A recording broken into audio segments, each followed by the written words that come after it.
Welcome to PowerApps Basics. Today, we're going to learn how to filter multiple values based on selected items in a Combobox control. As you can see, we can filter data in a table using the Combobox control by selecting checkboxes for the values we want to filter. For today's tutorial, I've created a collection of food items with their corresponding type and availability. In this tutorial, we'll filter the table based on these two attributes. Before we begin, let's switch to Modern Controls. Go to Settings and turn on Modern Controls.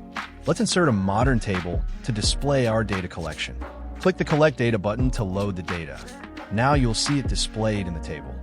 Next, let's insert a Combobox control to use for filtering. By default, the Combobox may show unnecessary data, like numeric values. To fix this, click Edit. Choose the column you want to display. You may notice duplicate entries. Let's clean that up using the Distinct function.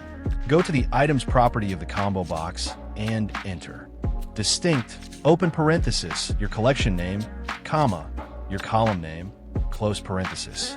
Now the Combobox will show only unique values. To allow multiple selections, open the Properties pane of the Combobox control. Then turn on Allow Multiple Selection. Currently, the Combobox isn't filtering the table yet.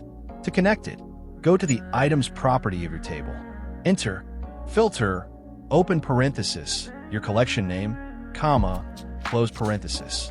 Inside the parenthesis, we will put our Combobox control name to make it easier to understand. Let's change the name of our control to type Combobox. Now, going back to the Items property of our table, type in type combobox.selecteditems.value or type combobox.selected.value equals blank, open, and close parenthesis. Now, we can filter our table using the Combobox control. To also filter by availability, duplicate the Combobox and rename it. For example, Availability Combobox.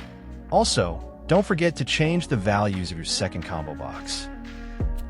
In the table's Items property, wrap the existing filter in parentheses, then add, and open and close parenthesis. Inside the parenthesis, use the same formula, but with the name of the new Combobox control and the new column we want to filter.